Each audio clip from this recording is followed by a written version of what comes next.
person ka bën diçka që neve gjithë do menojmë se një ditë do vjen apokalipsi zombive. Ky person quhet Ruby Eugen, ishte 31 vjeçar dhe ky jetonte në Miami, Florida. Një ditë ky djalë ishte duke ecur në rrugën MacArthur Questway në Miami, Florida. Ky është Ronald Popa dhe ky ishte një person i pastër dhe ky ishte aty i ulur. Dhe thuhet se ky person kur ishte duke kaluar aty pranë, thuhet se ky plak ja ka vjedh këtij Biblën. Dhe ky Rudy pastaj e godet atë plakun duke e lënë në tokë pa vetdije. Ky Rudy gjithashtu ja i këtij plakit gjitha teshat që ky i ke pasur dhe ky vazhdon ta kafshojë atë në çdo pjesë të trupit. Ai personi ja ka ngrënë të dy syt duke e lënë këtë personin qarë dhe gjithashtu edhe huna dhe disa pjesë të tjera në kokë.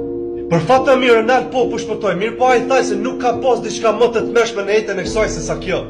Pastaj policia qellon këtë personin duke e mbytur në vend. Dhe policia konfirmuan gjithashtu se ky person ka konsumuar diçka që nuk mund ta përmendi këtu dhe ky është transformuar në zombi.